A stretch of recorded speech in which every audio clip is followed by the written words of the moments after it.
Good afternoon. I'm Dr. Megan McGinley Arnone, and I'm the Director of Education here at Sag Harbor Cinema. And I want to thank you all for joining us for the panel discussion for this edition of the Lighthouse Project on adolescent anxiety and social media. Your presence here shows how much our community cares about the well-being of our young people. And I just had a daughter, so I'm learning a lot myself. Thank you. Anxiety has become one of the most pressing challenges facing adolescents today, affecting young people across all communities and backgrounds. The relationship between social media and mental health is something so many families are grappling with, and coming together to talk about these issues openly is a really important first step. I'd like to extend special thanks to our sponsor, Northwell Behavioral Health, whose support makes these programs possible, and to our incredible panelists who are generously sharing their time and expertise with us today. I also want to thank Elizabeth Cataletto and her advanced photography students at Pearson High School, with whom I collaborated this week on a stop-motion visual storytelling workshop about their lived experiences with anxiety and social media. You can see their amazing projects on the monitor just back there. The Lighthouse Project is our initiative here at the cinema to use film as a catalyst for important community conversations about mental health and adolescent well-being. Today's screenings and discussion are designed to open up dialogue about the challenges young people face, and we've assembled resources to support you beyond this event, including materials from Generation S.O.S, Northwell Behavioral Health, OLA's Youth Connect, and other trusted organizations. After our panelists speak, we'll open the floor for a Q&A session. We have note cards, which we passed out if you would prefer to write your questions versus use a microphone. We want everyone to feel comfortable, so whichever method you prefer.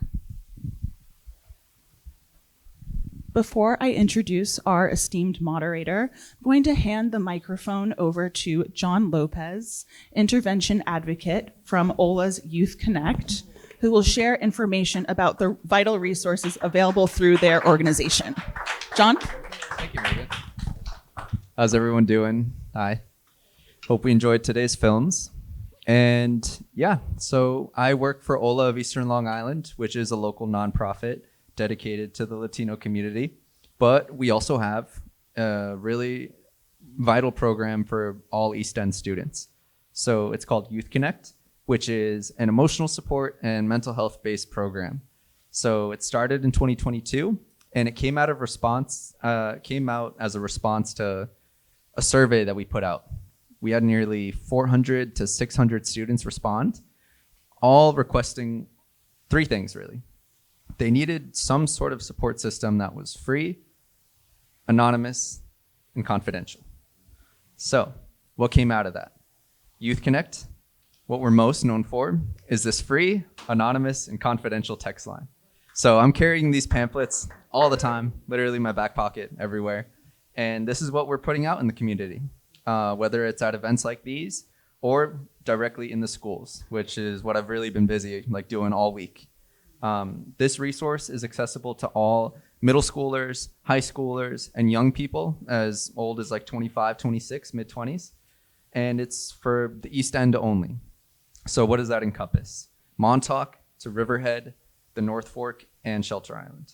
So our program is made up of a team of about 8 people, all trained crisis counselors, including myself. And we're working directly in the schools. So the other one thing I want to mention about this, that the survey also kind of gave us insight on, was that this program needed to be bilingual. So this is where OLA comes into play, where all of us are nearly bilingual. And so this is a fully bilingual resource. All right. And these students have access to a text line that they can text, they can call it, and they can email it. So I think some of us are aware that most of the schools have put a statewide ban on cell phones. So we can't necessarily have students text us while they're in school, but because we have that opportunity to go into schools, this is the resource that we're distributing. So Youth Connect isn't just, giving a lecture presentation. We make it fun and interactive. So this past week, we're leading activities and health classes that have a bigger message behind it, whether it's about effective communication with a significant other, with a parent, with a sibling, with your teacher, or even hosting like activities or dialogues related to healthy relationships and identifying toxic relationships and understanding, how to be vulnerable and open up. So yeah, I think one thing I wanted to mention last is that this text line, these rack cards, I have a bunch of them out in the front, and I'd really appreciate it if everyone could take one, whether you want to pass it off to a young person or if you're involved in education in any way, to just distribute it to coworkers, staff. It's really key that students have this.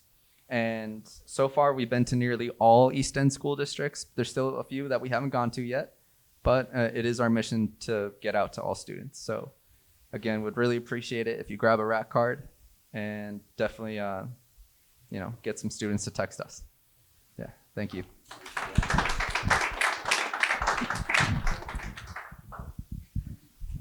Thank you so much, John. And I was so grateful to work with Youth Connect as a part of the stop motion workshop I did this past week at Pearson to have that emotional support for the students. It was really key.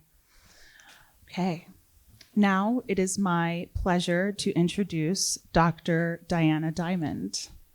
Diana Diamond is a psychoanalytic clinician, professor, and researcher with private practices in New York City and Sag Harbor. She is a senior fellow at the Personality Disorders Institute, professor emerita in the doctoral program at the City University of New York, adjunct professor at New York University's postdoctoral program in psychotherapy and psychoanalysis, and on the faculty at the New York Psychoanalytic Society and Institute. As senior fellow at the Personalities Disorder Institute at Weill Cornell, Dr. Diamond helped develop transference-focused psychotherapy and has advanced adaptations for narcissistic pathology. Widely published and an international lecturer on personality disorders, narcissism, attachment and mentalization, gender and sexuality, and treating and cinema and psychoanalysis. She has co-edited 4 books, including Treating Pathological Narcissism with Transference-Focused Psychotherapy. She serves on the editorial boards of Psychoanalytic Psychology and Psychoanalytic Inquiry. She is also co-vice president of the Margaret Mahler Foundation, and we're so lucky for her to serve here on the board at the Sag Harbor Cinema. Please join me in welcoming Dr. Diamond. Megan, thank you so much. I'm going to introduce the panelists first. But first, I'm going to introduce Megan, because Dr. Megan McKinley Arnone, who has a Ph.D. from Vanderbilt, just got it last year, is a director of education and grants management at the Sag Harbor Cinema. And she has done so much to advance our educational efforts. She's the motor. She and Genevieve Villefleur and Julie Bliss also are the motor behind the Lighthouse Project. Without Megan, this project could never have taken off the way it has. And seeing all of you here today makes me realize that people don't come to the cinema just to be entertained. They come to see representations of their deepest conflicts, fears, apprehensions, and difficulties. And there's something about viewing those collectively that is very salutary. So Megan has also done a lot of work with high school students at Pearson, as well as other primary and secondary schools. Her specialization in film is informed by her background in art history, literature, and second language acquisition. And she has a multidisciplinary approach to teaching and curriculum design. And at the end of my talk, you're going to see a video that one of her students at Pearson did on social media and anxiety. And it is truly an astonishing example of the conflict that adolescents face between retreat into social media and the reinstitution or the preservation of intersubjective relatedness. Okay, so thank you, Megan. Let's go on to Laura Braider. Laura is a pediatric psychologist and assistant vice president at Northwell Health and assistant professor of psychiatry at the Donald and Barbara Zucker School of Medicine at Hofstra Northwell. Over 15 years ago, Dr. Braider identified a pressing need facing families of college-age students and established the Behavioral Health College Partnership, a transformative and first-of-its-kind program that's developed new protocols to manage the mental health challenges on campus better today. And I can tell you, I have many friends, colleagues who work in mental health centers, all over the country on college campuses. And the need for this is so huge. There's a mental health crisis among college students, not just high school students, but college students as well. So this is a very innovative and cutting-edge treatment program, which also has an inpatient psychiatric unit and post-acute outpatient care. And now 96 colleges in New York State are the program currently serves 96 colleges in New York State, and it's featured in an HBO documentary, which you can watch on HBO, One South, Portrait of a Psych Unit. Dr. Braider also contributes to publications such as Psychology Today, Psychiatric Times, and she's frequently asked to share her expertise with national and local media. She's a certified CBT therapist, individual and family services, and plays an active role in education and training of clinical providers. Next, I'm going to introduce Nicholas Kardaras. Nicholas is an Ivy League educated psychologist, a best-selling author, one of the country's foremost experts on mental health, addiction, and the clinical and social impacts of the digital age. I'm going to be introducing his books in my talk, but I can tell you I've been reading them. They're keeping me up at night. I'm going to be giving them to everyone in my family, particularly my daughter, who has 3 children.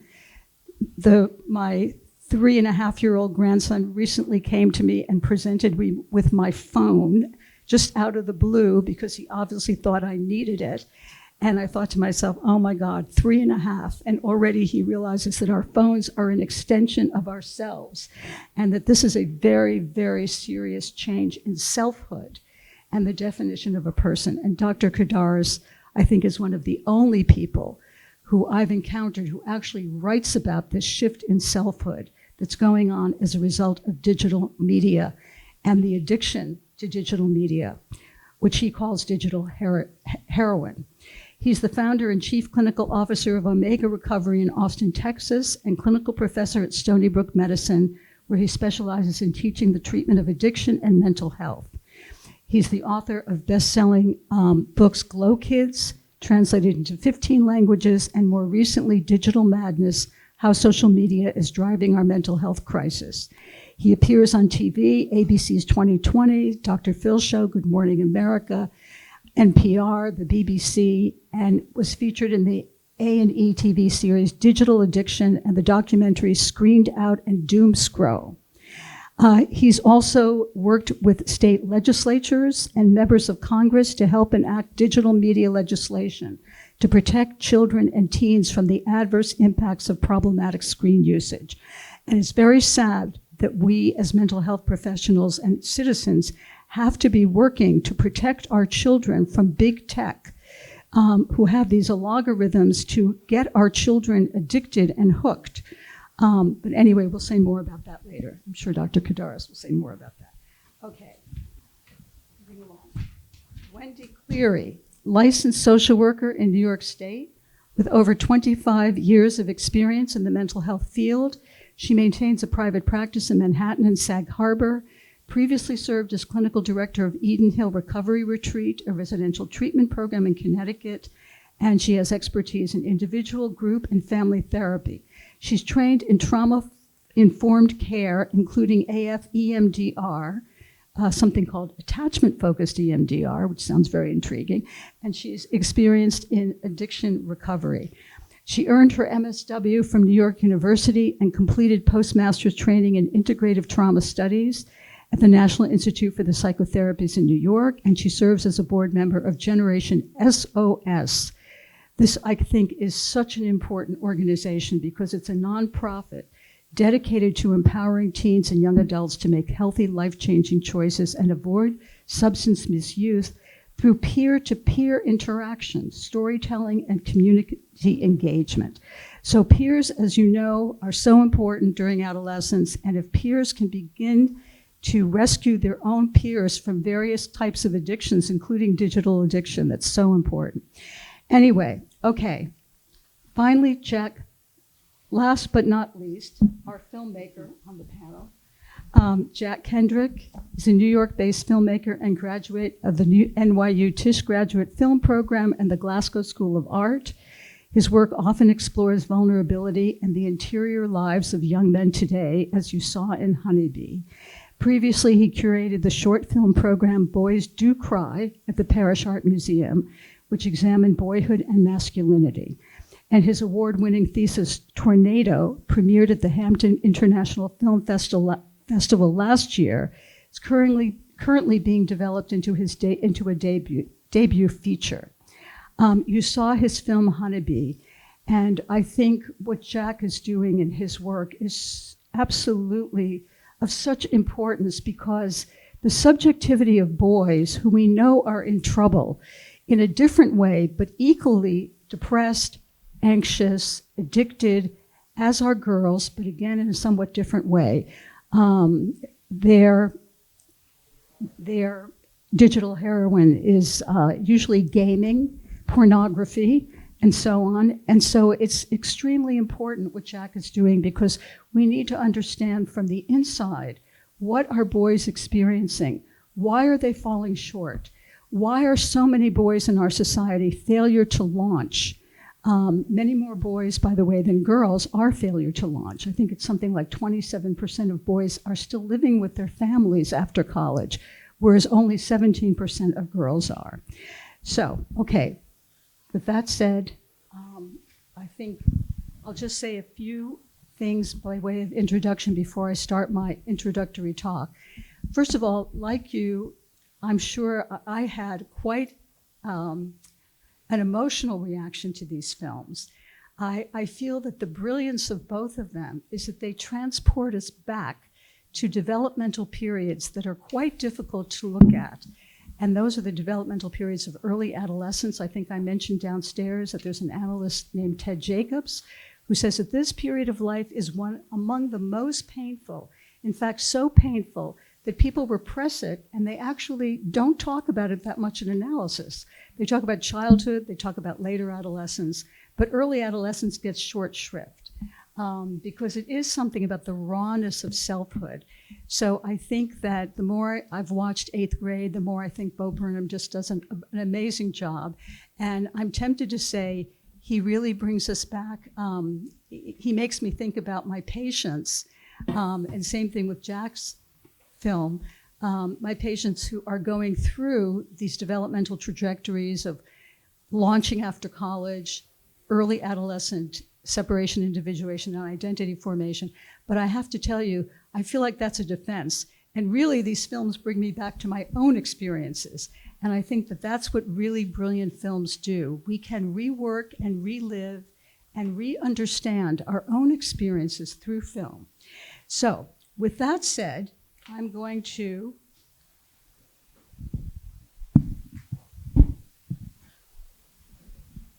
start my talk. Now, this talk takes us back into a sort of longer, objective view of what's going on with social media and anxiety. So you have to bear with me. We will soon get to a chance for you to share your own feelings, thoughts, etc., and the panelists will also. But let me just say that screen-based digital technology generally, and smartphones and social media specifically, have been unleashed in our society so rapidly and pervasively that they've produced consequences that very few of us saw coming, and all of us are struggling to understand. This is certainly true for myself and my colleagues. I feel like we're playing catch up. So we saw that in 8th grade, social media is an arena not only of self-presentation and self-creation, but also for body shaming, bullying, sextortion, and self-harm. We saw never-ending news feeds, addictive behavior, because again, adolescents can't seem to put down their phones. There is a phone in almost every screen of 8th grade. I don't know if you noticed that. Somebody either has the father's reading a tablet, the daughter's got her phone in hand, or she's on social media constantly. So 8th grade has prompted much soul searching and discussion about the plight of Generation Z, the post-millennials whom Vernon astutely identified as having been forced by the culture they did not create to be conscious of themselves at every moment. Early adolescence, we talked about time of painful self-consciousness under the best of circumstances. It was for all of that.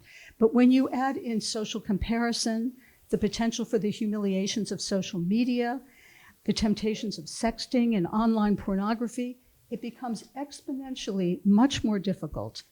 Now, I do want to say something, and then I think Jack will comment more on this. I'm sorry, Nicholas will comment more on this, maybe Jack too. But the most prominent experts in these technologies, the engineers, the product managers who design them, are themselves not sociologists or clinical trialists or developmental psychologists or experts on pedagogy, testing, weighing the effects of their products on human users. No, they're workers for corporations that seek to maximize their revenue for the company. And as I said before, this has left all of us, parents, educators, and mental health professionals, playing catch up. So I'm going to start the panel today by talking about what some of the data tell us about the effects on adolescents of screen-based technology, including smartphones and social media, so that we can begin to look at what we as citizens can do about it to try to catch up to our adolescents whom we've allowed to rush into a new frontier, that of the digital world. We're all here because we want to help our children and their friends and our grandchildren and even ourselves to become and stay healthy and productive and non-addicted individuals. So I'm going to talk first about how social media has contributed to derailing the process of normal development, the process of attachment and bonding. I'm going to ask you to just take a few minutes and see how infants interact socially, because this is the paradigm that's disrupted by social media. Only by understanding how the human brain developed through social interaction can we understand how disruptive social media can be. So when I was a graduate student in psychology many, many years ago, I worked with an infant researcher named Ed Tronick. I'm going to show you a videotape of his still face experiments with mothers and infants in the lab. And we were trying to figure out how does social bonding and attachment take place. And he was looking at the 4-month period, so early. And we now know that this kind of development, social bonding, attachment, social interaction, it takes place really almost from the dawn, from birth on. So I'm going to show you, just bear with me while I show you. We go back to infancy. Babies this young are extremely responsive to the emotions and the reactivity and the social interaction that they get from the world around them. This is something that we started studying 30, 40 years ago, when people didn't think that infants could engage in social interaction. And the still face experiment that the mother did was she sits down and she's playing with her baby who's about a year of age. And she gives a greeting to the baby gives a greeting back to her. This baby starts pointing at different places in the world and the mother's trying to engage her and play with her. They're working to coordinate their emotions and their intentions, what they want to do in the world. And that's really what the baby is used to. And then we ask the mother to not respond to the baby. The baby And then she uses all of her abilities to try and get the mother back. She smiles at the mother. She points because she's used to the mother looking where she points. The baby puts both hands up in front of her and says, "What is happening here?" She makes that screechy sound at the mother, like, "Come on, why aren't we doing this?" Even in this 2 minutes, when they don't get the normal reaction, they react with negative emotions. They turn away. They feel the stress of it. They actually lose control of their posture because of the stress that they're experiencing.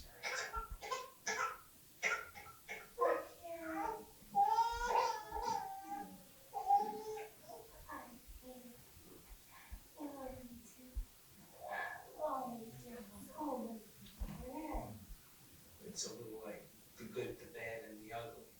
The good is that normal stuff that goes on that we all do with our kids. The bad is when something bad happens, but the infant can overcome it. After all, when we stop this little face, the mother and the baby can start to play again. The ugly is when you don't give the child any chance to get back to the good. There's no reparation, and they're stuck in that really ugly situation. So I'm very tempted to contact Dr. Tronick to say to him his next series of experiments should be the mother holding the phone up in front of the baby, because we see that everywhere. Mothers with infants who are looking at their phones, they're not looking at the baby, they're not having those kinds of interactions. So I just want to say that these experiments show how much emotion and self-regulation are contingent on social engagement that's mediated through face-to-face interaction, and the importance of those many indices of mirroring and reading each other in reciprocal ways, in this case between a mother and a baby, but this goes on all through development.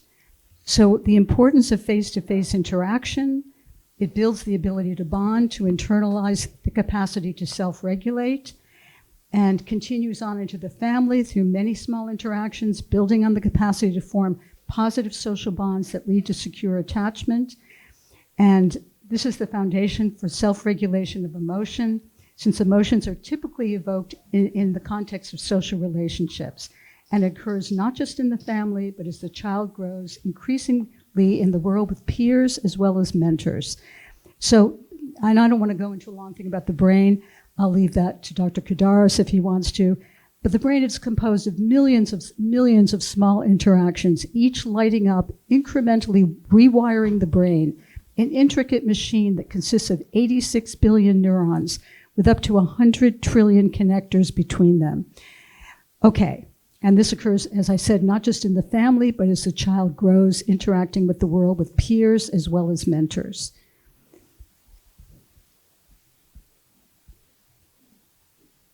Okay, so there's multiple levels in which face-to-face interactions seem important for development and learning. And the brain becomes interconnected by connecting with others. And this goes back 200,000 years in our human existence, and it's one of the things that defines our humanity. And then, in 2007, along come the screens, these mysterious, fascinating collections of growing pixels. And so what are screens doing to our brains? How do they affect our social and emotional well-being, particularly in children and adolescents, whose brains are still undergoing rapid rewiring and development, the very process that we call learning? And what are the consequences? Well, adolescence has dramatically changed. By 2015, 20% of teenage girls report using social media more than 40 hours per week. By 2023, more than 46% of teens report being online almost all the time. By 2024, 40% of 8 to 12-year-olds are on social media and 95% of teenagers. So teens spend an average of 5 hours per day on social media apps. And they're not necessarily happy about this. Over 50% say that they are addicted to their phones. So this brings us to Dr. Kardaras' books, Glow Kids, which I think is required reading for anyone who's a citizen right now, let alone a parent or a grandparent or a teacher. It provides evidence for and defines the social and psychological consequences of screen use and addiction. Okay. The other book that we highly recommend is The Anxious Generation. We relied heavily in preparing for this on the research that Jonathan Haidt has done, as well as the research of Dr. Kardaras. And some of the stats I'm going to present next come from Dr. Haidt's book. Another required reading.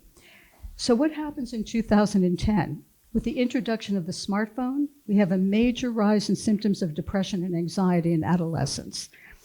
And the research shows that the empty, sedentary, isolating lifestyle drives depression and anxiety and hopelessness. And the rapid rise of those symptoms has been happening for everyone in the US, but most prominent in young people between the ages of 18 and 20, can't read my own slide here, and 25. So we see a 160% increase in anxiety symptoms of people aged 18 to 25 from 2010 to 2022. Okay, similarly for depression, whoops. So this shows the percent of US teens who have experienced a major depressive episode in a given year. Again, 150 increase in depressive episodes in girls between 210 and 220, 200% increase in boys. These are massive increases in the rates of mental health struggles. And it's very important to note that the types of psychiatric symptoms that are increased are not all psychiatric symptoms. They're those that we call internalizing disorders, anxiety, depression, rather than mental illness across the board. And these are disorders that can develop from negative social comparison as well as social isolation, both of which have increased with the introduction of smartphones and social media. Okay. Now, these charts are not just about self-report data. There's also substantial data that shows an increase in emergency room visits for teens, particularly women who are self-harming. And so you have behavioral data that shows that teens are more impulsive, less in control of their emotions, more likely, more self-loathing, more self-hating, more likely to harm themselves. And so a 310% increase in ER visits for self-harm in girls. Can you imagine what that's doing to emergency rooms across the world? Because, by the way, these are worldwide trends, not just in the United States. I mean, my friends who work in the emergency room say it's just a revolving door. They can't keep up with the number of self-harming teens and addicted teens. Now, my area is not just anxiety, depression, but also personality disorders. And I think what we've seen since 2010 is a rise in narcissistic traits. We don't usually give a diagnosis of personality disorders in teens. Okay, almost done. But narcissistic traits we know are rising in adolescents and also college students. That is an inflated sense of self-importance, inability to empathize with others, feelings of extreme loneliness, underlying deep insecurities, difficulty regulating emotions, behaving in an arrogant and haughty manner. We saw that in 8th grade. The haughtiness with which some of these girls interact with each other, and having critical or dismissive attitudes towards others. And it's not just mental health. It's also academic performance, sleep, time with friends in person, and exercise have all suffered as a result of social media. So what's happened to our children? Jonathan Haidt talks about the great rewiring. He talks about the over-supervision of children, the end of the play-based childhood, the beginning of the digital childhood and adolescence. And so smartphones fill a missing hole, making a sinkhole for time and attention.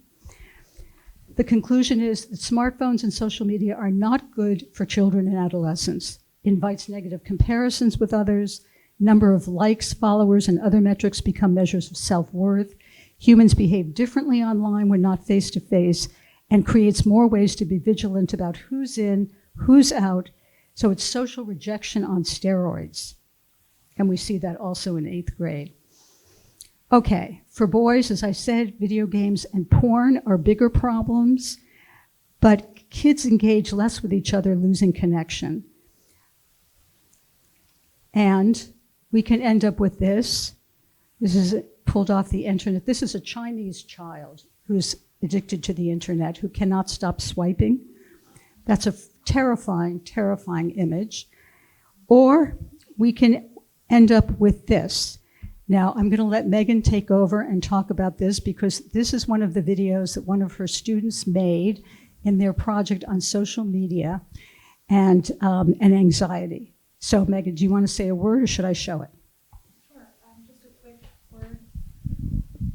This is a project by Reese Trotter. She is a senior at Pearson High School. This was a part of the advanced photography class that I led the stop motion visual storytelling workshop in this past week, about her lived experience with anxiety and social media. As photography students, they took photos based on prompts that I gave them about these topics. You'll see some of the photos that Reese took and her interpretation of how social media and anxiety affect her life.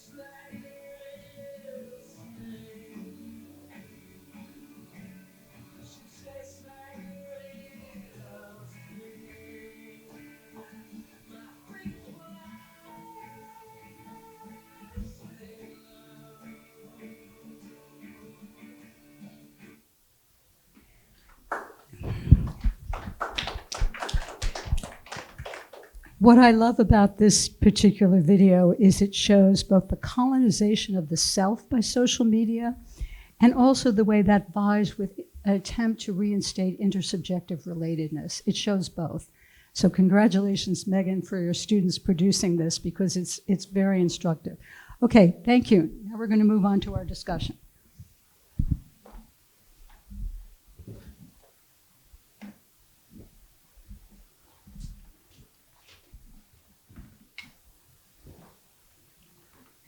Just give me a minute here to shift gears.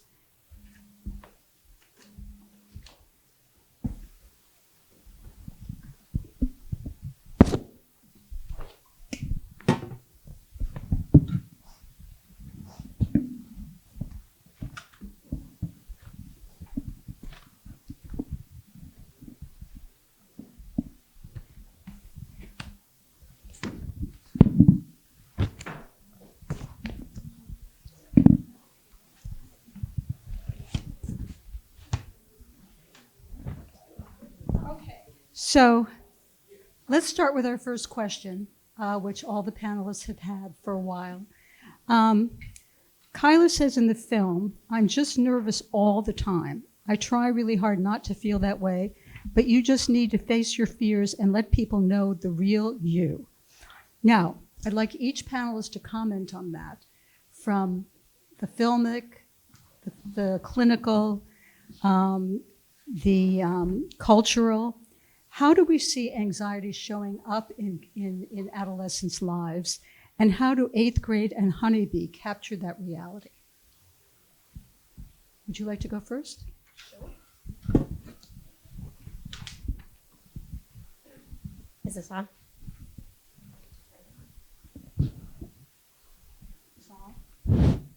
There we go.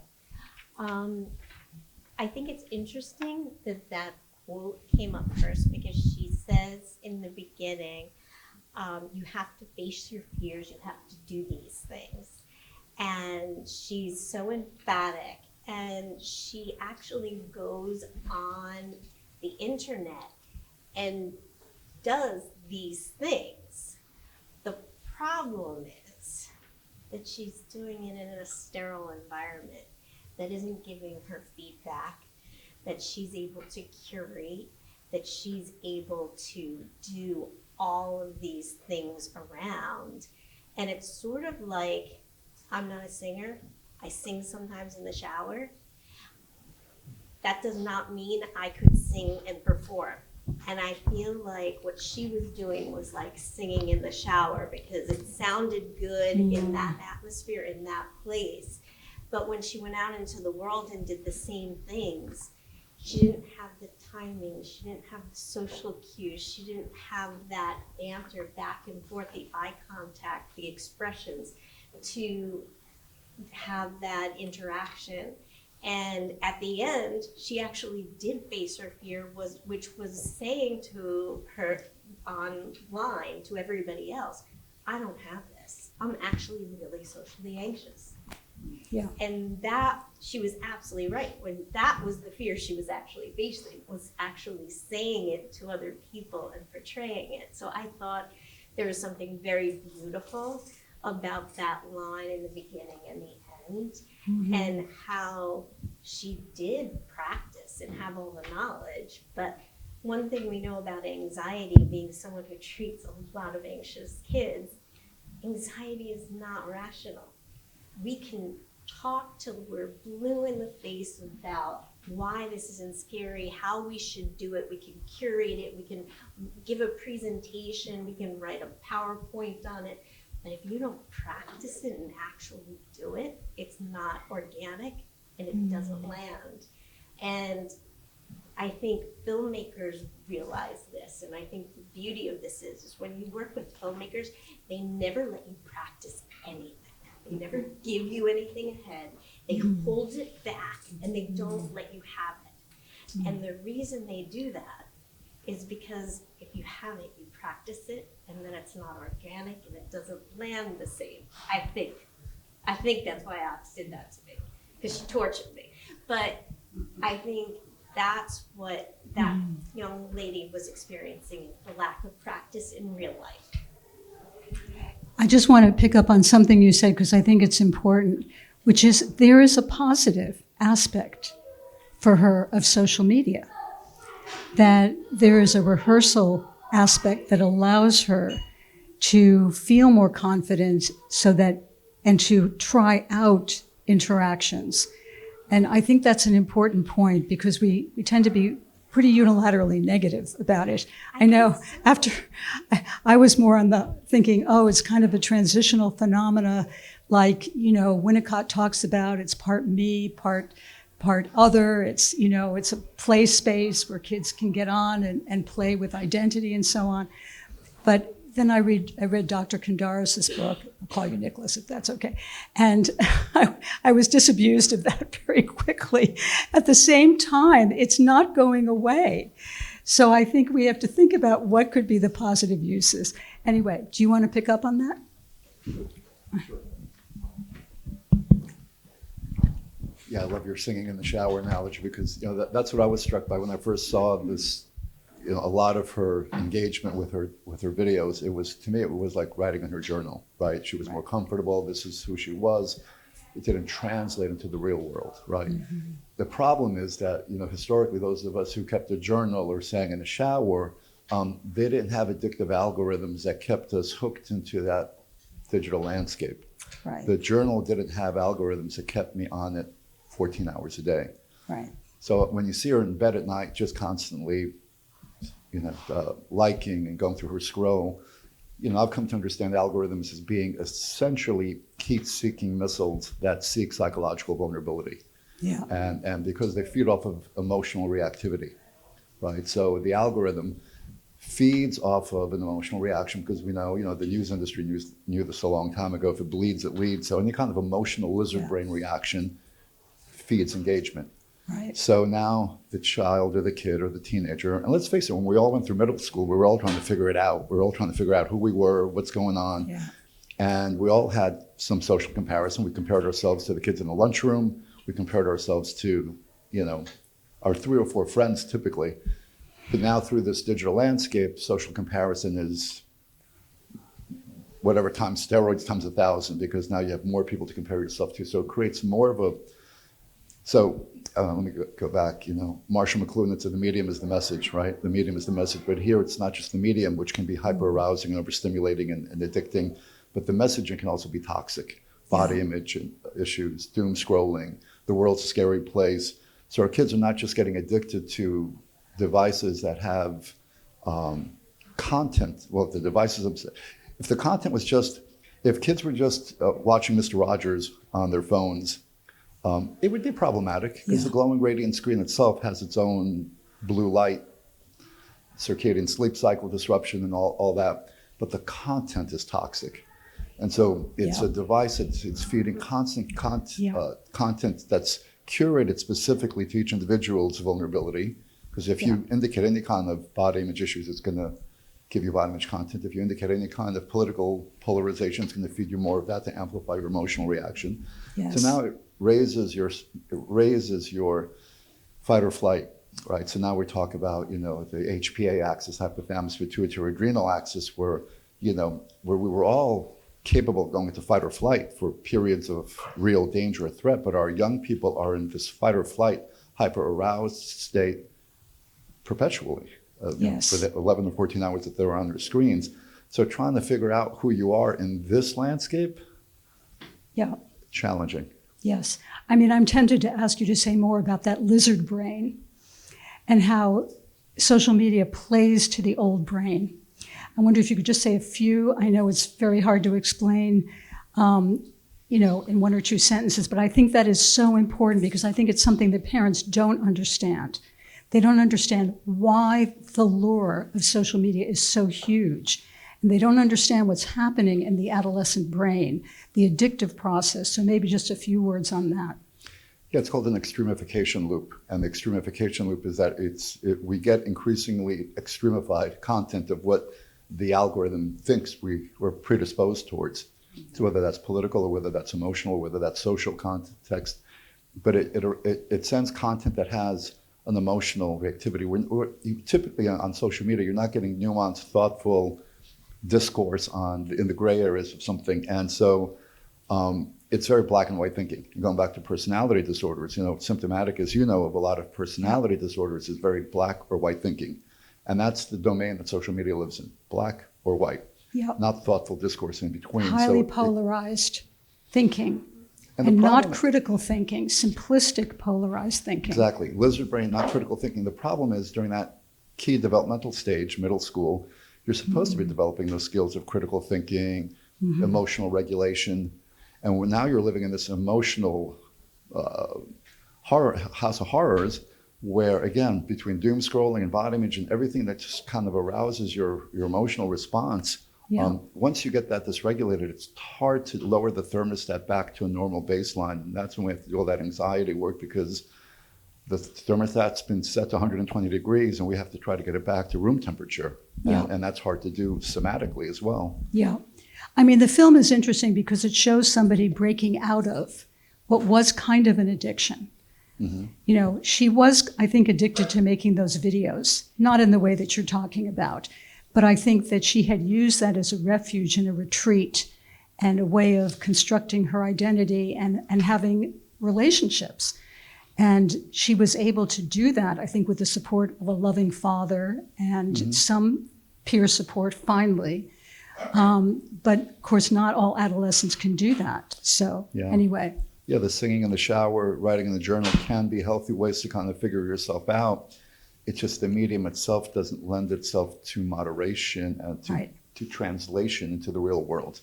It lends itself to rabbit hole falling into, if that's a phrase that I can, you fall into the rabbit hole. And then it's hard to get out of it.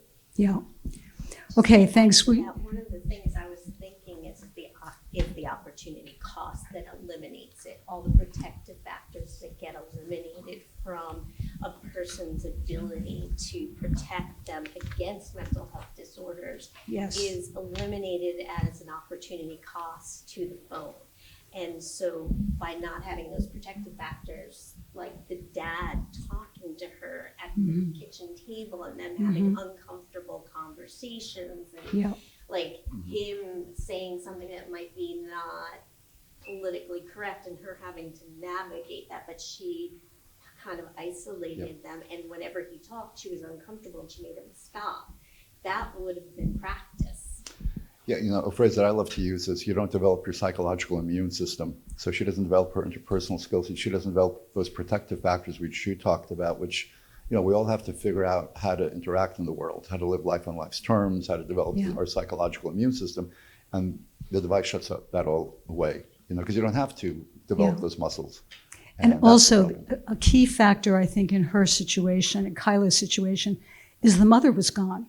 The mother took off when she was very young, and she grew up without a mother. And so, in a sense, it was almost like she was playing with being her own mother, you know, trying to look at herself in the mirror, give her self-mirroring, create an ideal self, you know, the way a mother would encourage. Now, the father did behave as father and mother, but he couldn't do everything. You know, and it's interesting when she meets an older girl who's interested in her, and she gets that positive mirroring for her humor and her wisdom and her savviness. That's, I think, a crucial turning point in the film. But I'm going to go on to Wendy because we'll come back, because that brings up the issue of peers. Wendy, I wonder if you want to say something about that with reference to anxiety in the films.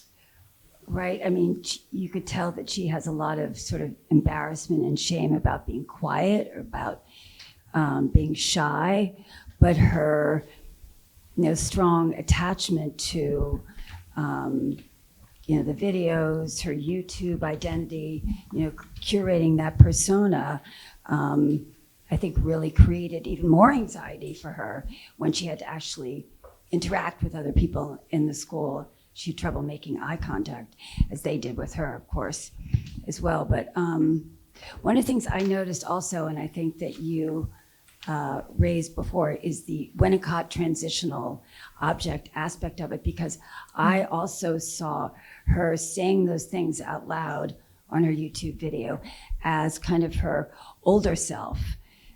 So she did have access to that sort of mature person that you have to have confidence. And to have confidence, you need to do that. So there was that part of her that I saw kind of incubating and all of that. But, and she stayed with it. So she had that kernel of it. And I think her father referenced that in the end. And he was that really protective father, particularly when he said, you know, all I did was just watch you and watch you develop. Like he didn't interfere with it. He just watched her. But the lack of the embodied relationships, and Jonathan Haidt in his book talks so much about the phone-based childhood, really destroys the embodied relationships where you can have relationships in person with people where there are difficulties, and then you learn those skills, those relational skills, and how to navigate those, how to have an agreement and then repair it, how to have a rupture in a relationship and then repair it. There is none of that. When you have that kind of a rupture over social media, you can just walk away. You don't have to sit with the discomfort.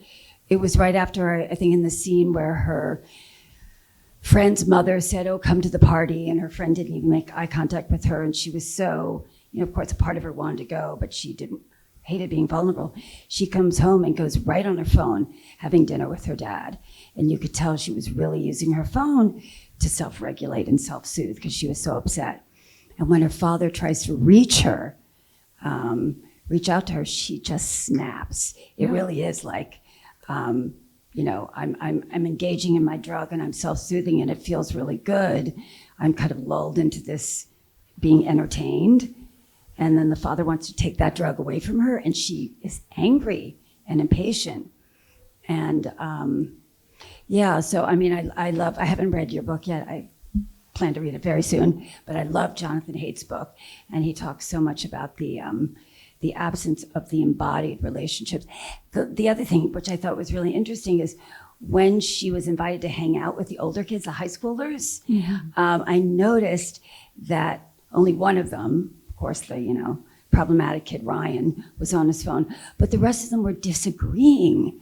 They were having a conversation in which they had some disagreements. It was a real live conversation. And also, they said, when we were in middle school, we didn't have Snapchat and Twitter. And I wonder how much that played a factor in their ability to be more relational. Absolutely. Yeah, and also I think your point about rupture and repair is so important because, you know, when you watch the interactions among those adolescents in her class, I mean, there's actually very little happening. They're mostly on their phone, or they're admiring themselves, or they're admiring each other. And at the end, when she actually forces an interaction with these two girls and says, you know, this is the way you've been treating me, it's clearly not the norm for that school, you know, or for adolescents generally to have that kind of a face-to-face interaction, to work anything through, because it's so easy to retreat to online, right? And now, of course, there's AI companions who just are designed to flatter the individual and agree with them and so on. So there's the chances for that kind of rupture and repair and intersubjective relatedness are diminishing for our kids. Anyway, okay, Jack, do you want to say something about the filmic part of it? Sure. I just want to say, first off, how anxiety-inducing it is to be on a panel with anxiety experts talking about anxiety. Come on, this is too much. Oh my God, my worst nightmare. All right. Yeah.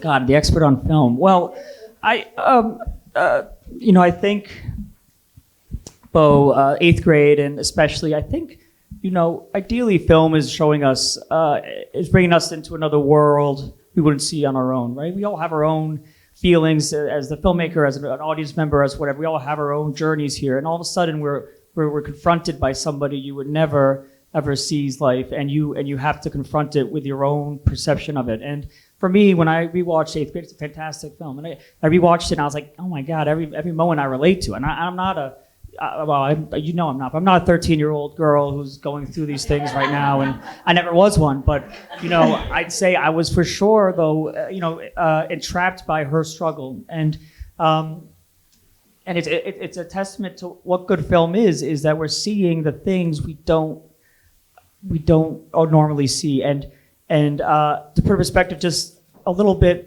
more on that entrance is POV, right? I mean, we're looking through her eyes, and everything, every reaction she has to a different boy, to whatever, is unique, and feeling that anxiety through her, I can't help but relate to the crush, to the whatever it is, and it's just so well done and so on point. But the other thing that he does really well is I found myself seeing myself in all the characters in that film, even the boys in that film. And I want to say that I think art in general, whatever that even means, but film, creating empathy for some of the worst characters in it.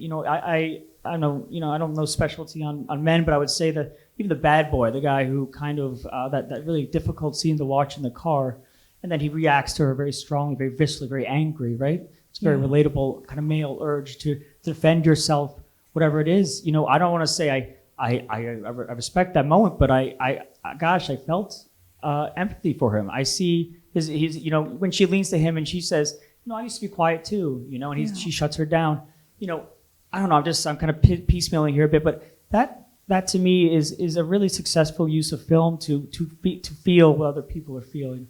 And so I'd say that about that. And the Honeybee is like one of the first films I made, so it was so fun to see with you all. But just really quickly, we all take a little bit from our own lives, and that was kind of me trying to figure out that terrible stage, existential crises when you leave college. I'm sure you have some college-age kids in your lives, and that kind of was, not knowing what to do but pretending, and seeing you pretend and fail, and maybe the anxiety that comes with that. So I'm mumbling through all this, but there's a lot of, I can't reiterate how important film is, and especially because it's something we see on a screen, and phones are screens, and they're not the same. I think we have an addictive thing in our pocket.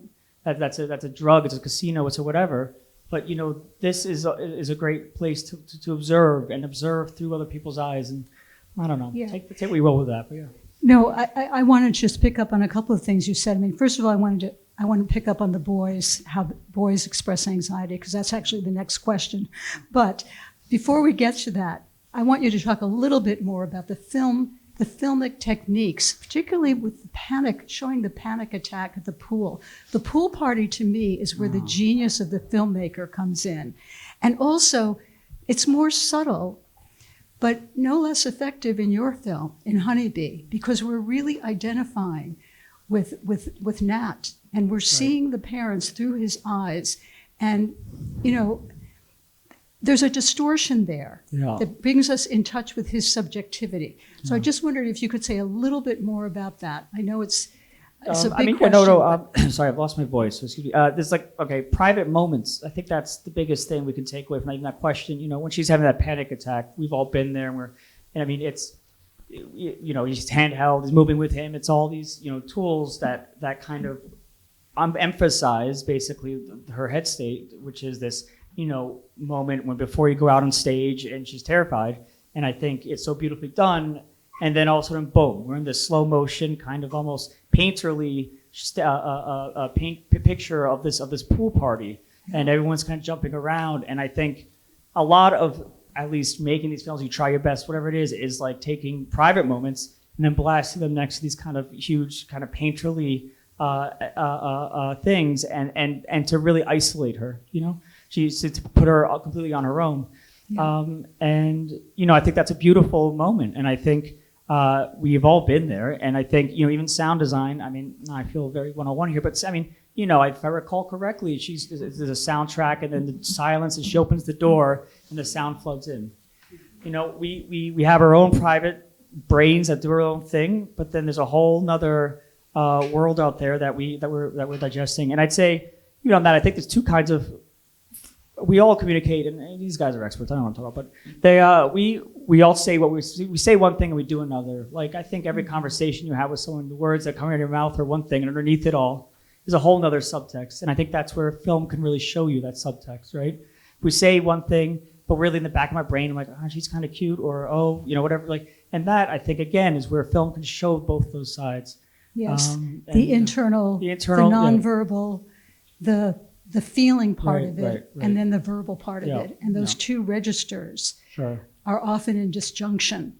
And I think that's brilliantly done in both films, actually. I think Honeybee, I think just to wrap that off right, I mean, he's just doesn't know what he's doing with his life, and that comes out. And I think it manifests in, you know, by the end of that movie, he goes back, you know, he's rejecting his mother, he's using his anger really against her and cursing at her, and meanwhile, she's having her own little panic attack about her own Thanksgiving, you know, and he can't even see that until he sees the most graphic thing of his father, you know, in this other moment of just humility almost, does he come back and realize that he has to be there for her. So, you know, it's that balance of what they see and what they say, and then what we can see of what they say. Yeah. Well, let's pick up on your comment about boys and men. I mean, I was thinking, and I asked you this question the other day, is Nat going to be a failure to launch kid because he goes back to help mother with the dishes? And I've been reading so much about this and thinking about it, not to mention what I see clinically. And I thought your answer was so interesting, Jack, because you said, no, actually, he goes back because he develops a sense of empathy for mother's plight. He realizes she's struggling. She has her own struggles. Yeah. So his animosity toward her is lessened, and it enables him to go back and help her with the dishes, which I thought was, I just had to put that in because I thought it was a wonderful answer.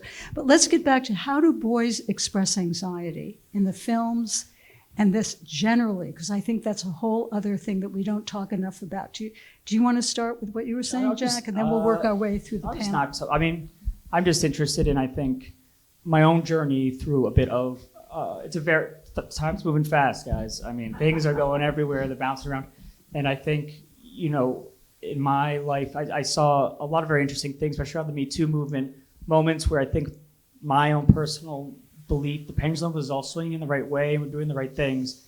But I also felt my own sense of where was my place in this. And I think as a boy, man, whatever I am, but I think I have become more interested in figuring out what is the boy's place. And I think you see the reaction in things like Andrew Tate don't know if you know these guys are these, this kind of macho, machismo kind of influencer thing that's really come up in the world recently.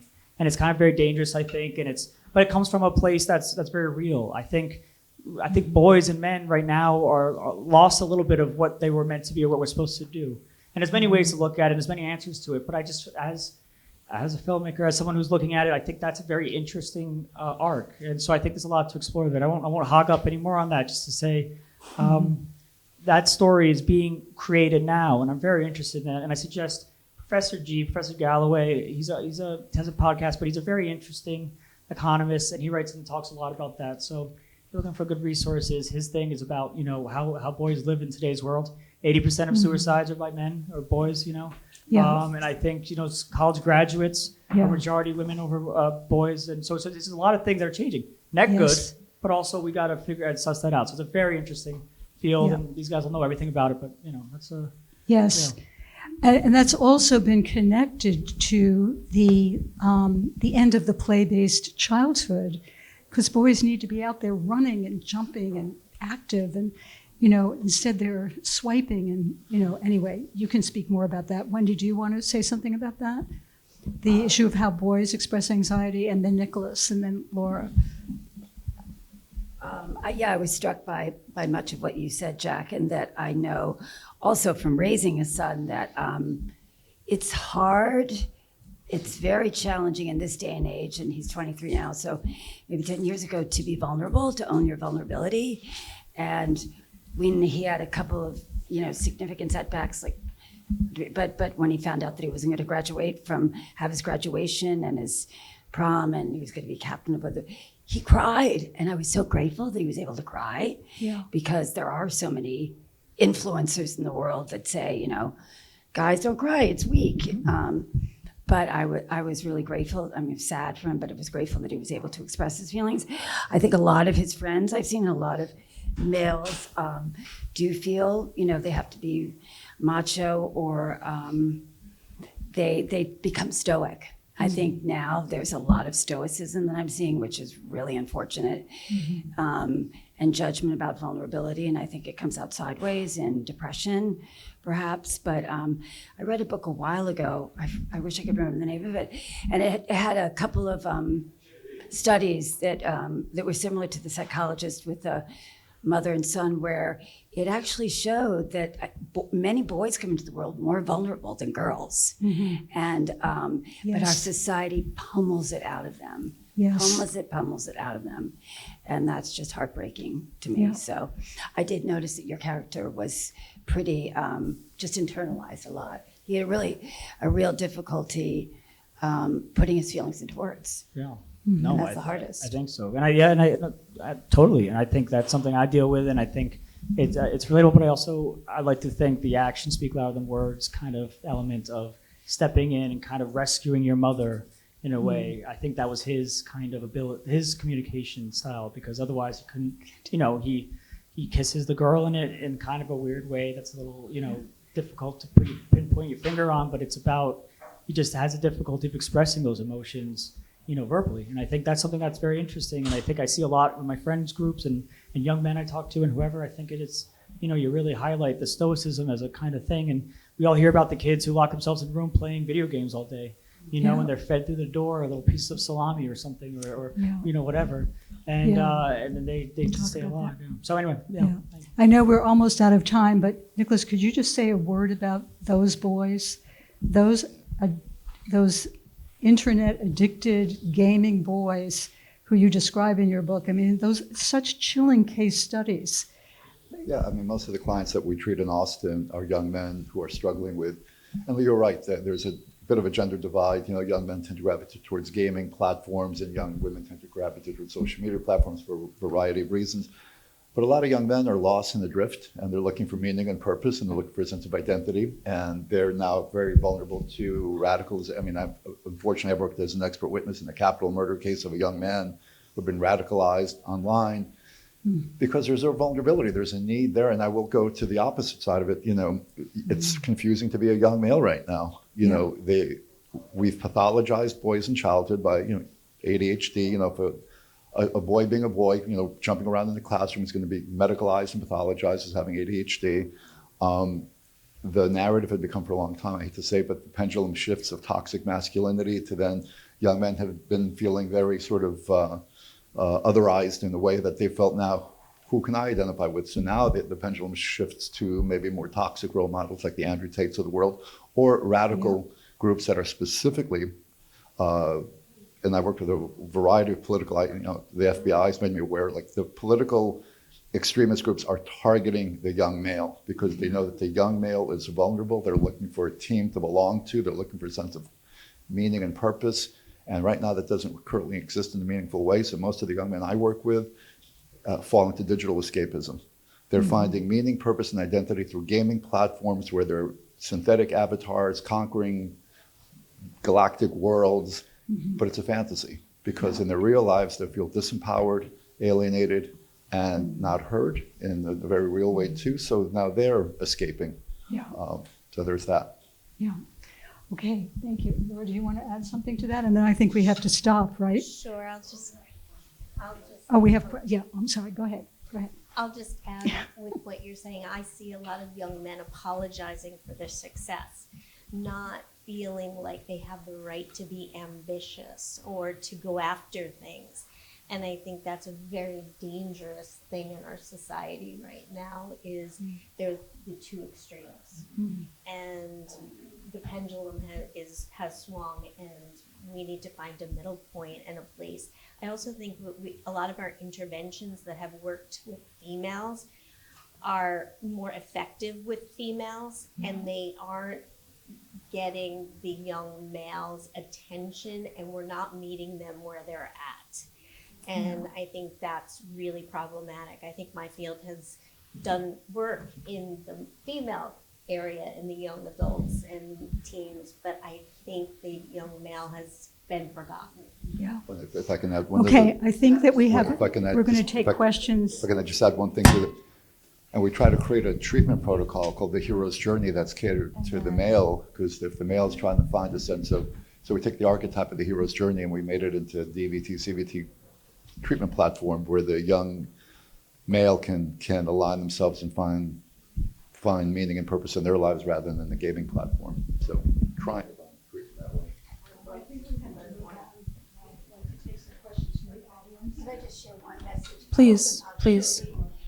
I'm on the board of this amazing nonprofit founded by Robin Abbe called Generation S.O.S. Oh, thanks. I got my own things. Generation S.O.S. We've been around for about 5 years, and we are a peer-led nonprofit. We go into schools all around the country, synagogues, underserved areas. We were recently in the East Hampton High School and middle school, I believe, and it's peer-led. So it's, we know the teens don't respond to adults as well. What adults are just talking heads. But when they hear these peers go into school, young adults and teens, and talk about their experience with mental health challenges, their experiences with anxiety and depression, and what they've done, and they share their real lived experiences and their coping mechanisms. We have a lot of resources, and many schools have started Gen SOS clubs, and that becomes another resource in the school and also in communities where these kids can come together and talk about, there's no stigma about these mental health challenges, and it's really amazing. So there's information on the table about Gen SOS. Have these films been shown? I see it was a 2018 release. Do you use these films in schools, and what's the kids' reactions to these films? It's a good question. I'm not in the schools that much, so I can't really answer it, but maybe other people on the panel could. Is anyone aware of these films being shown in schools? Because I think that would be a very good teaching tool. So What about?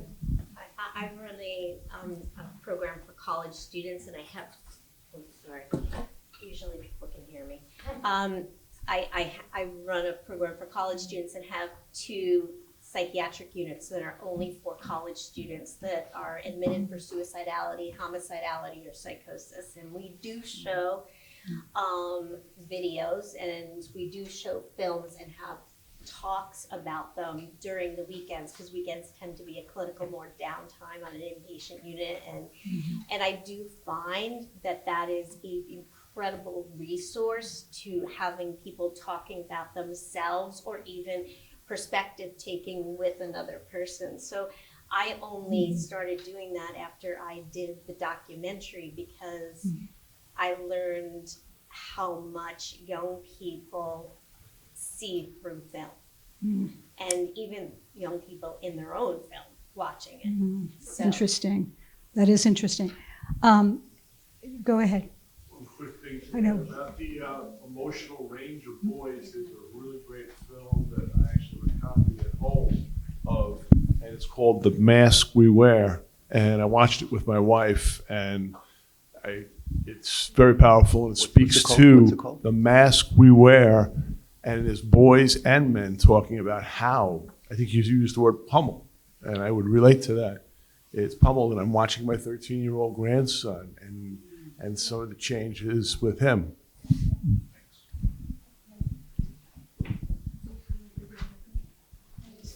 We have two questions here on note cards, so I'm going to take those next.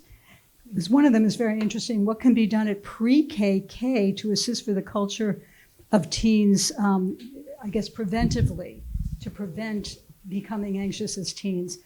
And, you know, I think that this is a huge question, and I think it does have to start at pre-K and K.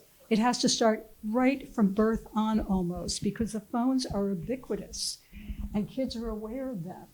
And they can be folded into their lives in ways that we don't even really understand.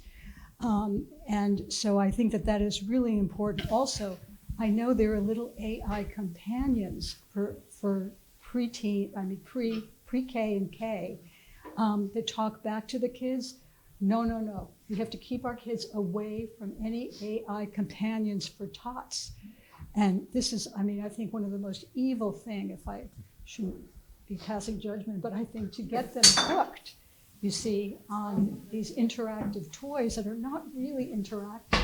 They don't substitute for real face-to-face interaction. And I think, unfortunately, too many parents use the phone or social or media or TV as babysitters, right? Because they're stressed and they're trying to, work and be parents. It's very tough. So anyway, how do you get a child? The other question is, how do we get a child to unplug from social media? What are the steps to getting them to spend less time without taking away the device? Okay, now I think that depends on how addicted the child is, right? I think in some situations you can take the phone away or limit the screen time, which I think all parents now realize they have to do. And schools are going phone free, which is a huge issue. And people are appealing to senators and so on, you can talk more about this, about legislation to limit the reach of social media into our kids' lives. You can get on Instagram and create a profile for a 13-year-old or a 10-year-old, even though Zuckerberg says, no, you have to be at least 13. But this is not true. People have gone online and created profiles for much younger children. So anyway, do you want to say something about that? How do we get kids to unplug? Generally speaking, prevention is easier than treatment or after the fact, right? So if we can, because essentially if you have a 4 or 5, 6, 7-year-old that gets screen habituated, you're priming them for impulsivity and ADHD type of a profile.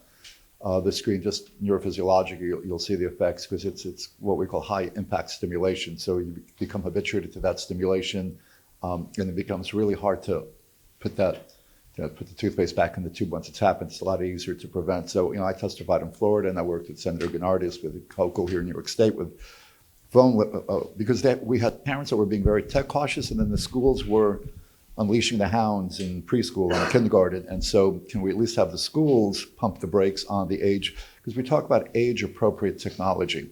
A kindergartner does not need an interactive tablet to essentially stunt all of their emotional and cognitive development. So can at least the schools pump the brakes on that, which they're doing to some degree. And what I was told from most of the, I speak to a lot of states and school districts, is the biggest pushback was not the kids, but was the parents. The parents are addicted to texting and being connected to their kids.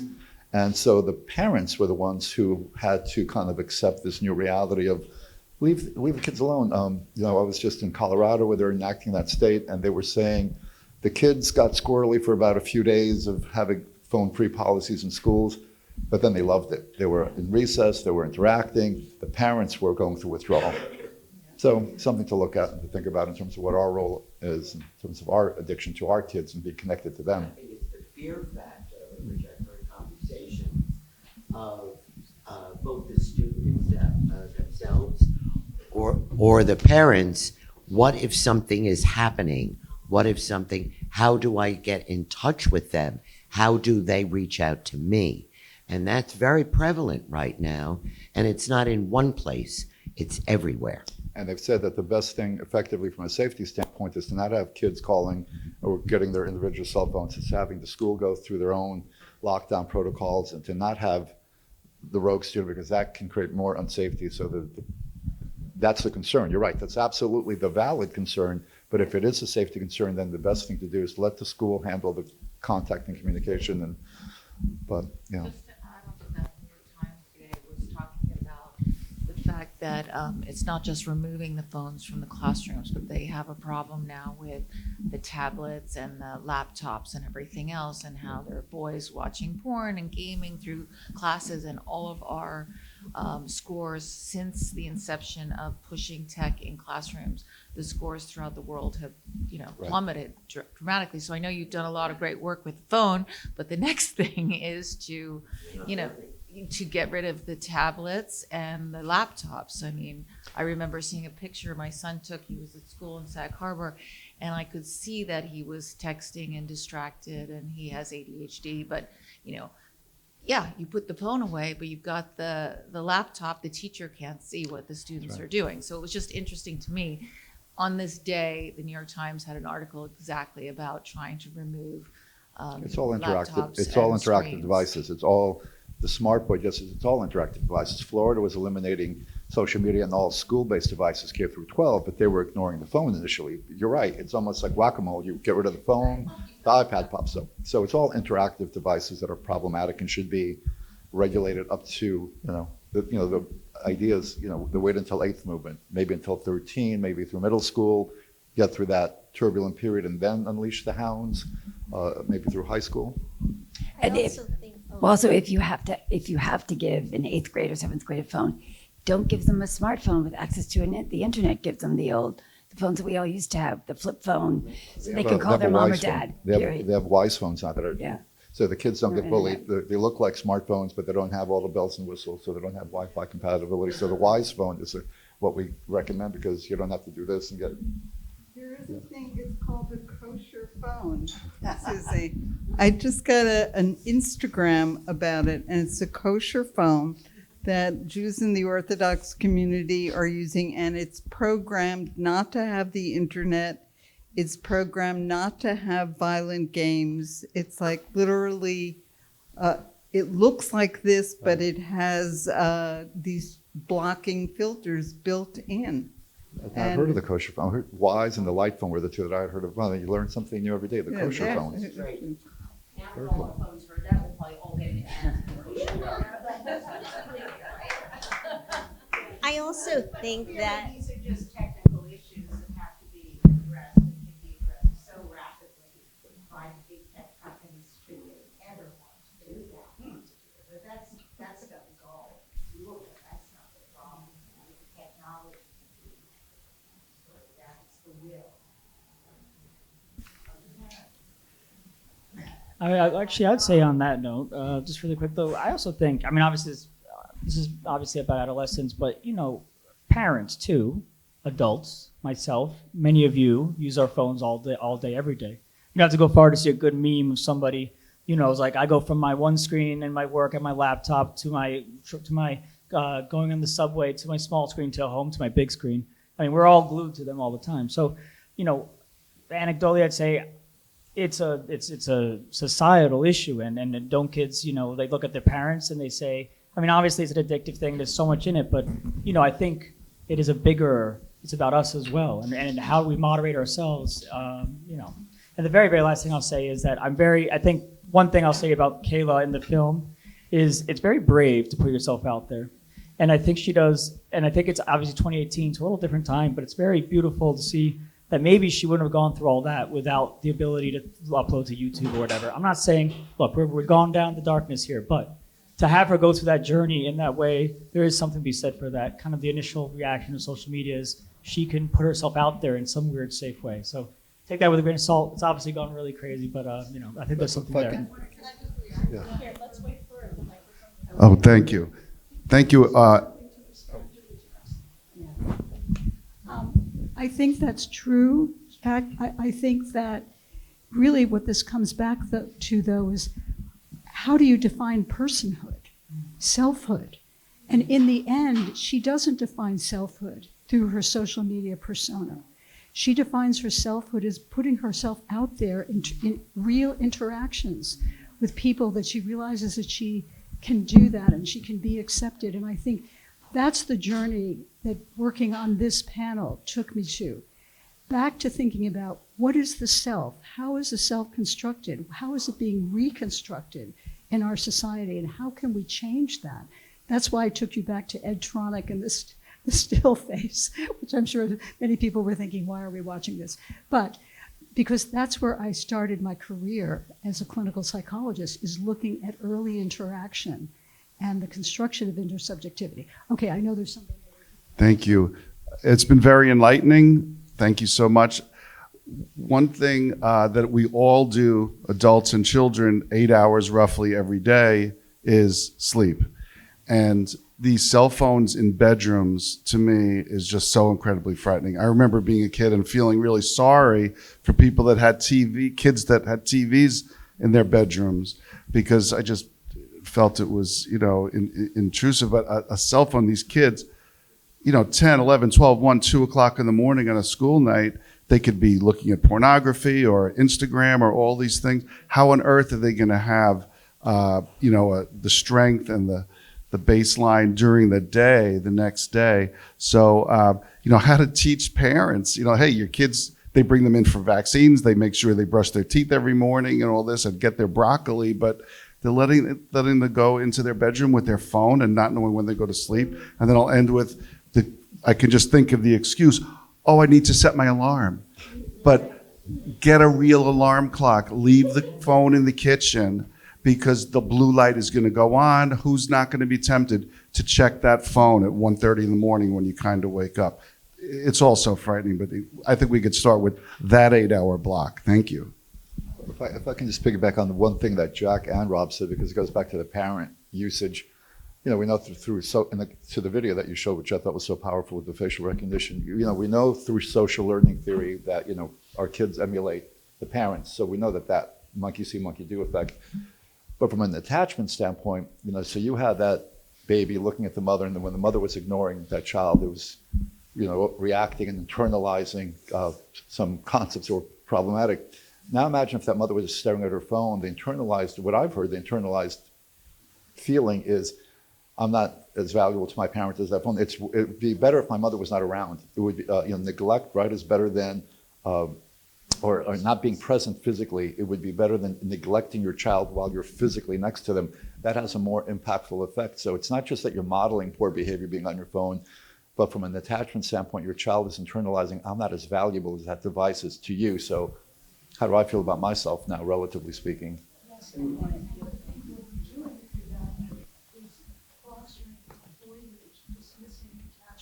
Kids, because that's the end result of what happens when the mother turns away from the child, when the mother doesn't meet the child's needs. At first the child protests, like that baby, but then they turn away, and then they're turning away from people, and they're focusing on objects, and they're focusing. And they become attached to their object. And they become attached to their objects, and that's I think, from an attachment point of view, unfortunately one of the things we're breeding. And what's allowed at a dining room table at a restaurant, you have two kids sitting there with two parents. They're both watching a film, and they're telling their parents they're not interesting, and vice versa. Yeah. And so it's a two-way street, and I don't know which. In the old days, it was more tribal or a kibbutz, or you actually had, if your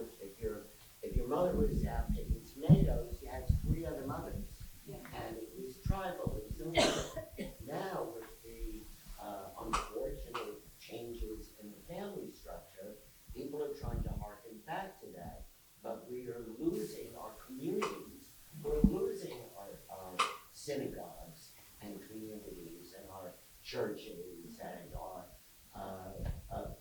other forms of relating to each other that is human. And the answer is I gotta go to work. I just wanted I to, gotta go to school. Or who's the caregiver? can I just respond to what you said about her being, doing these movies? The one thing I felt that was a miss on that is she kept putting out these videos of herself stumbling and stuttering and everything else. And I thought, why is she not getting a tsunami of negative reactions? So I thought there was a little bit of an unrealistic thing, even though I thought the videos were great, but it was kind of unrealistic that she wouldn't have gotten completely bullied by all those mean girls at school, which I just thought was an interesting I think point. it's just the time period, probably in 2018, YouTube, it's a little bit, I think nowadays on Instagram, it's so fast and it's much more, I think that honestly would be the jump. You're absolutely right though. I was waiting for her to get bullied. I think my comment even just really just, I want even a small side note, and I think this is all totally on, you're all correct, completely correct, is there is a bit of a creative standpoint of somebody trying to make something, different or I mean, she's doing what everyone else is doing. She's trying to be like her peers or whatever, or people she sees on YouTube emulate, but she's also creating something. And I think there's a lot of friends of mine, great filmmakers who struggle with the phone and the self-promotion all the time, but it's also a tool for their creativity and to show stuff. I think that's really interesting. But in the big society of things, this is a weapon, not a paint stroke. So I think that's kind of my head. But I was just noting that, and I thought that was very interesting of her. So, but yeah. We have time for one more question.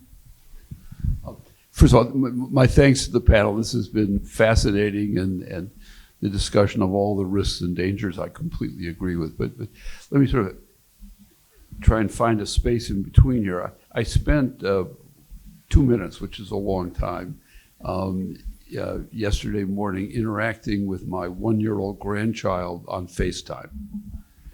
So it's a technology that could only work on the smartphone, obviously. My daughter was holding it, and I was having just a wonderful, exchange. And, it's a 1-year-old baby, you can't talk, but we had a lot of communication going on, and they don't live all that far away, but I go 5-6 weeks without seeing them. What's your sense of how that plays? Is that teaching this 1-year-old a bad habit to emotionally connect through the smartphone, or is that a good thing? What do you all think about that? I think it's really what you're bringing up is I think that one of the few areas that this phone has become a benefit is for people that are far apart in different countries, and for grandparents, older people with the younger generation. And it facilitates a sense of that extended family. And it may not be quite like having Sunday night dinner with the pasta and gravy at the table, but it's a real nice substitute. And I think you were looking for one of the positives, and we were all stumbling over it. And I think you said one of the real good positives. But we did a study at the hospital, and college kids all knew that phones and doing apps and all that were not useful, and they were the least likely to want those things. The geriatric population was the population that most needed it. And it was funny because I was sitting right next to the head of geriatrics, and I'm the college population, and we're looking at the data, and my population is saying we don't want it, and his population, it was your guy, and yeah, it was Blade, and his population was saying, yeah, this is really good for us, and they knew it. So it's funny how people know what's good for them. Because we were brought up with 12 people at a dinner table on a Sunday. Yeah. Whether my uncle wanted to go or not. I was going to say in our residential treatment program, we help our failure to launch college-age young people identify digital vegetables and digital candy. And because when we unleash them back into the world, right, they're not going to be Amish, most likely, more likely than not, they're going to have to use technology. And so what's mindful digital usage? And digital vegetables are healthy uses of technology, like Zooming with grandpa or FaceTiming with grandpa, as opposed to playing, World of Warcraft for 14 hours a day. That's candy. That's not non-productive digital use, right? So productive digital, researching a school paper, going online for some. But to delineate that there in the continuum of screen usages, there's, like in the drug continuum, there's crystal meth to cannabis, there's a variety of different screen usages, and to begin to identify that there are some that are different than others and some that can be beneficial, like the ones that you just mentioned. So, What's that video? what's that? What's that video call? International. I speak to my kids, my 5-year-old in Kentucky, in his kitchen, Yeah. with his parents chiming in with WhatsApp. Video call. And yet the Zoom meeting now is coming under more scrutiny because people, two things we all know, people are much more willing to say very rude and completely acceptable social things to one another online.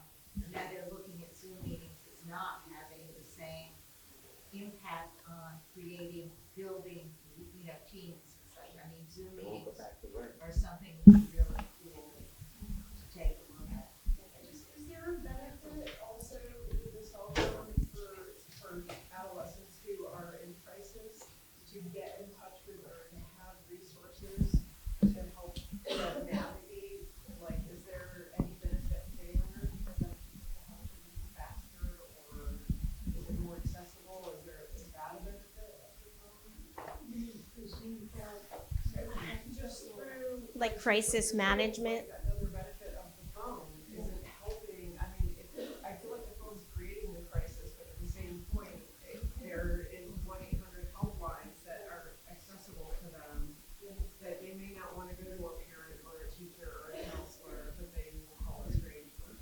Well, yeah, and those of you who are working in treatment programs, I'm just wondering how much do you agree that you can use the phone and you can use distal communication with adolescents and young adults who are in crisis who won't come in? Because that's another problem, getting kids in, So I think that for crises, there's always a benefit to having a resource for people to reach out for at a moment where they can activate with somebody. There are a lot of apps, and this is so controversial right now, a lot of apps and a lot of digital means that are being developed as a resource that's more efficient or more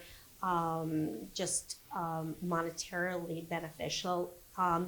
And the data on that has been not positive in the sense that kids will sign up for apps, but they don't use them. Now, on the converse, the interesting thing is that older people in like the geriatric population are more likely to use an app. So Yeah. I mean, I don't think we're asking a teenager to write a letter to get help. I mean, I think we're saying that there are ways to get help. I mean, I know we don't do distance learning residentially because we do a digital detox for 6 weeks. So, but on an outpatient basis, once you've kind of stabilized and put out the fire, and now we're talking about healthy usage, we then do telehealth for the outpatient. Once they've stepped down to an outpatient setting, it can be helpful at that point, but not when the crisis is acute and the person needs residential level of care. We try to eliminate all the screens entirely because of the potential for harm. I would agree with that. Right, and of course there are all these. I was thinking more apps and digital Yeah. with that question. Right. We could go on for so long, and Yes. let's continue informally. Thank you so much to our brilliant panelist and our brilliant moderator, and to all of you for coming. Thank you. Thank you. You're wonderful, wonderful and responsive. You're a wonderful and responsive audience. Thank you. This is why we did this.